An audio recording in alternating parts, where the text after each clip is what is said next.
एकम इत्यादि ये देव इस मायामय क्षेत्र में सृष्टि के समय देवता मनुष्य एवं क्रिया आदि एक एक जाल को नाना प्रकार से विकृत करके रचता है और फिर संहार कर देता है।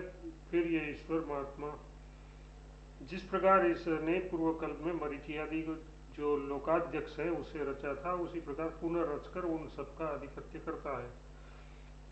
जिस प्रकार सूर्य प्रकाशित होता है वैसे ही वह ऊपर नीचे तथा इधर उधर समस्त दिशाओं को प्रकाशित करता हुआ दीप्यमान होता है। इस प्रकार वह उत्तन स्वभाव संभजनीय भगवान अकेला ही कारणभूत पृथ्वी आदि का नियमन करता है।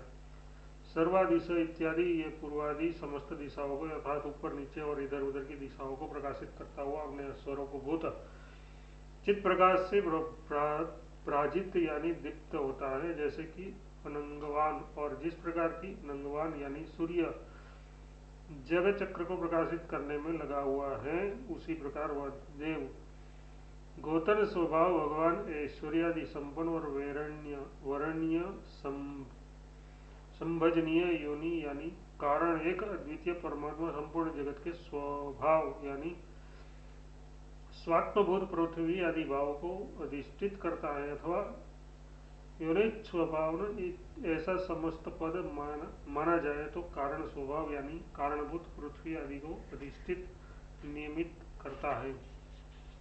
जगत का कारणभूत जो परमात्मा प्रत्येक वस्तु के स्वभाव को निष्पन्न करता है, जो पाच्यो मतलब परिमाण योग्य पदार्थों को परिणित करता है, जो अकेला ही संपूर्ण विश्व का नियमन करता है और जो सत्वादि समस्त गुणों को उनके कार्यों में नियुक्त करता है, वह परब्रह्म है।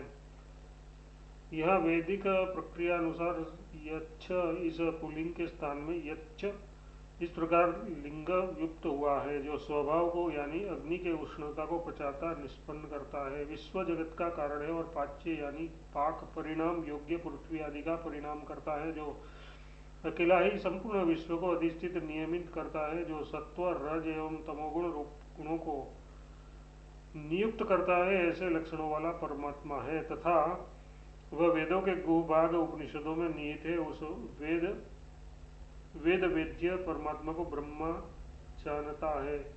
जो पुरातन देव और ऋषिगण उसे जानते थे, वे तद्रूप होकर अमर ही हो गए थे। तद्देव इत्यादि इस प्रकृत आत्मा का स्वरूप वेदों के गुभाग जो उपनिषद है, उन वेद गुहोपनिषद में गूढ़ छिपा हुआ है। उस ब्रह्म योनि यानी वेद प्रमाणक आत्मा को ब्रह्मा जानता है, अथवा ब्रह्म यानी हिरण्य गर्भ के कारण अथवा वेद के कारणभूत उस आत्मा को जो रुद्रादि पूर्वदेव और वामदेव आदि ऋषिगण जानते थे, वे तन्मय तत्व स्वरूप होकर अमरण धर्मा हो गए। इसी प्रकार आधुनिक पुरुष भी उसे जानकर अमर हो जाता है। ये वाक्य शेष है।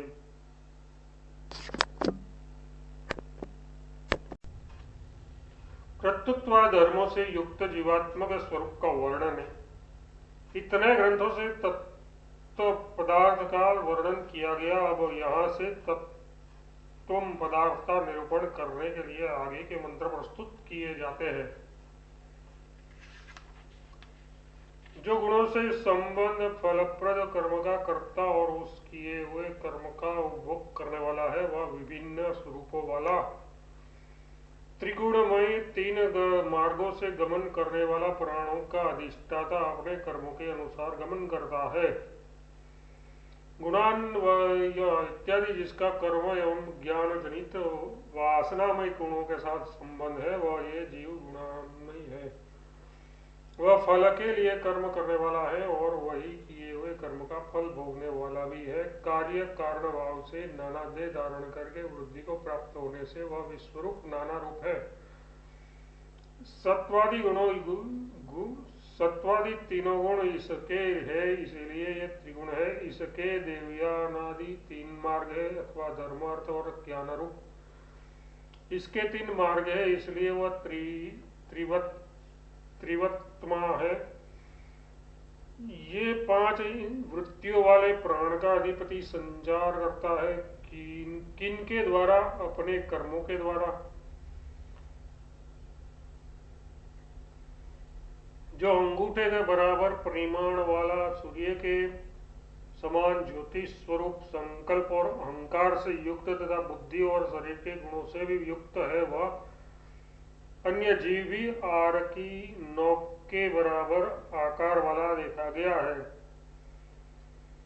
अंगुष्ठ मात्र इत्यादि अंगुष्ठ मात्र अर्थात हृदय गुहा की अपेक्षा से अंगुष्ठ के बराबर परिमाण वाला रवितुल्य रूप यथार्थ ज्योति स्वरूप बुद्धि के गुण संकल्प और अहंकार से युक्त तथा शरीर के गुण जरा से भी संपन्न, जरा और मृत्यु शरीर के धर्म है ऐसा भाग किए जाने पर जो भाग होता है उसके समान जीव को समझना चाहिए।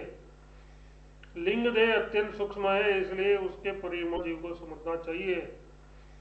लिंग देह अत्यंत सूक्ष्म है इसलिए उसके परिमाण के अनुसार ही उसका परिमाण है, इसलिए उसके परिमाण के अनुसार ही उसका परिमाण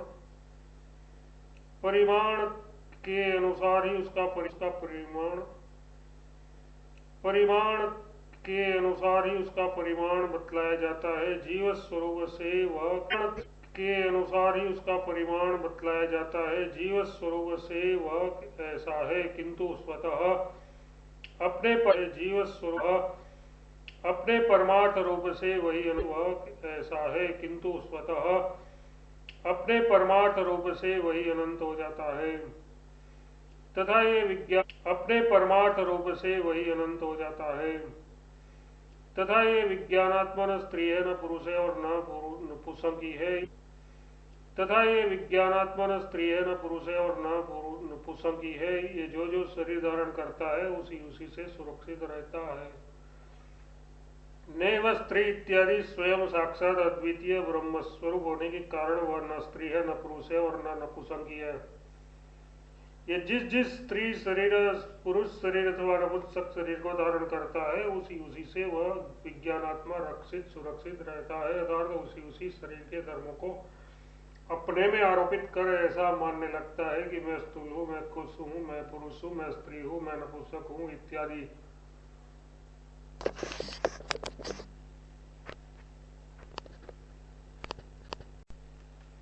जीवों के कर्मों के अनुसार विविध देह की प्राप्ति का निर्देश। तो फिर ये किस कारण से शरीर धारण करता है सब बताते हैं। जिस प्रकार अन्न और जल के सेवन से शरीर की वृद्धि होती है वैसे ही संकल्प स्पर्श दर्शन और मोह से कर्म होते हैं। फिर ये देही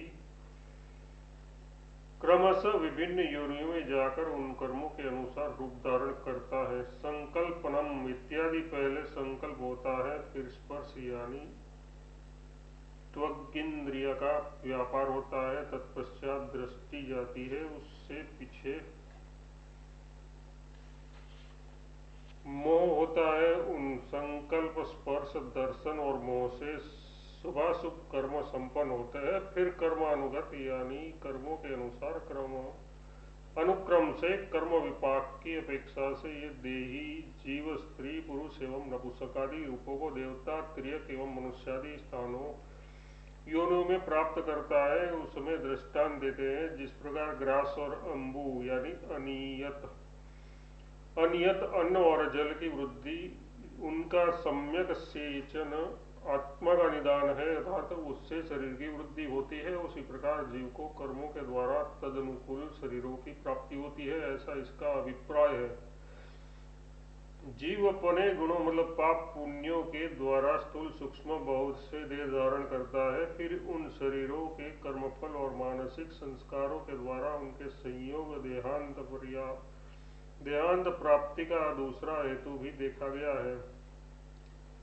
स्थूलान इत्यादि देही विज्ञानात्मा अपने गुण यानी विहित और प्रतिष्ठित विषयों के अनुभव से प्राप्त हुए संस्कारों के द्वारा बहुत से यानी प्राणादि स्थूल और तेजस धातु आदि सूक्ष्म देवादि शरीर धारण करता है। फिर वह देही उन शरीरों के कर्मफल और मानसिक संस्कारों के द्वारा अन्य रूप हो जाता है, अर्थात देहांतर से युक्त हो जाता है।